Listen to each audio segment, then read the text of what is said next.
జమ్మికుంట పట్టణ మరియు పరిసర ప్రాంత ప్రజలకు శుభవార్త. సోలార్ గృహ విద్యుత్ ఉత్పత్తి రంగంలో సరికొత్త శకం.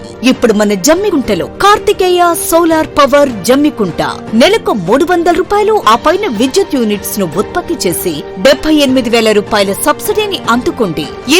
జిల్లా కలెక్టర్ ఆదేశాల ప్రకారం మండల స్థాయి ఇంగ్లీష్ హ్యాండ్ రైటింగ్ పోటీలు ప్రాథమికోన్నత పాఠశాల వేణవంక నందు హైస్కూల్ హెచ్ఎంపీ అశోక్ రెడ్డి మరియు మండల విద్యాధికారి శ్రీమతి శోభారాణి ఆధ్వర్యంలో నిర్వహించడం జరిగినది.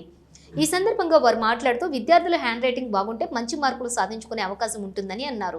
మండలంలోని 10వ తరగతి ఇంగ్లీష్ మీడియం నుండి 3 ప్రథమ, ద్వితీయ మరియు తృతీయ స్థానాలు సాధించిన విద్యార్థుల చొప్పున 30 మంది విద్యార్థులు పాల్గొనడం జరిగింది. మండల స్థాయిలో ప్రథమ, ద్వితీయ, తృతీయ స్థానాలు పొందిన వారు సెప్టెంబర్ 7వ తేదీన జిల్లా స్థాయిలో 8న జరిగే పోటీలలో పాల్గొంటారు. ఇందులో English school assistant T Venkatarajayya, L Raju, K Satyanarayana, G Umareddy, Rajasekhar, Gangaraju, CH Swapna మొదలైన వారు పాల్గొన్నారు. Myself Sapna CH, PGT English from TGMS Model School Janmutla. So I am very happy to share my views here. So our collector madam is very keenly interested in the students of government schools and giving lots of opportunity to expose your talent. You are getting a lot of exposure. Please use this opportunity to elevate your talent, your creativity, so that when you come out of your school areas and when you meet new students, new friends, you will know their talent and there will be an exchange of talent, there will be an exchange of information, so there will be a development in personality. I thank our collector madam and I thank Complex HM sir for holding this Mandal level, and I wish students writing time మేమే papers ఇస్తాము. ఇది మండల్ లెవెల్లో నుంచి మళ్ళీ ముగ్గురిని select చేసి district పంపించడం జరుగుతుంది.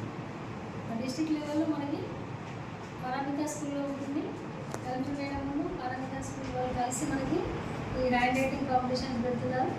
హ్యాండ్ రైటింగ్ అనేది ఇంపార్టెంట్. మనకి ఎగ్జామ్లో హ్యాండ్ రైటింగ్ చక్కగా ఉంటే ఫుల్ మార్క్స్ పడతాయి. కాబట్టి దాని గురించి హ్యాండ్ రైటింగ్ మంచిగా ఉండాలి, గుడ్ హ్యాండ్ రైటింగ్ మంచి మార్క్స్ ఉండాలి అనే ఉద్దేశంతో వేరే మనకి ప్రోగ్రామ్ పెట్టడం జరిగింది.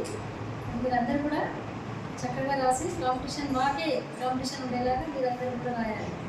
ఓకే, అందరికీ all the best. Programme start చేయాల్సిందిగా ఇంగ్లీష్ ఓవర్ రైటింగ్ అనేది ఉండదు. రాసి కొట్టివేయడం కానీ అట్లాంటివి కానీ ఏం చేయకండి. ఎందుకంటే మీరు రాసేదే చూసుకుంటూ రాస్తున్నారు కాబట్టి తొందర ఏం లేదు. హాఫ్ అన్ అవర్ టైం ఉంది మనకి. రాసి కొట్టివేయడం అట్లాంటివి చేయకండి. And next space between the words మధ్యలో మన స్పేస్ కూడా ఈక్వల్గా మెయింటైన్ చేయాలి. ఇవన్నీ మీకు ఆల్రెడీ టీచర్ చెప్పారు. అవన్నీ ఫాలో అవ్వాలి. అయినప్పుడు మాత్రమే మనం కాంపిటీషన్లో విన్ అయ్యే ఛాన్స్ అనేది ఉంటుంది. రైట్, మీరు ఇదొక స్టెప్. మనకి ఇప్పుడు మనము సెలెక్ట్ అయినా కాకపోయినా మీరు బాధపడాల్సిన అవసరం లేదు. మనం ప్రయత్నం అంటూ చేయాలి.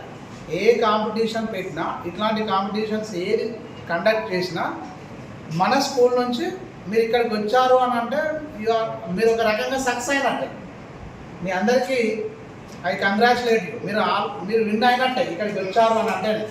కాబట్టి మీరు ఏ కాంపిటీషన్ పెట్టినా దానిలో పార్టిసిపేట్ చేయండి.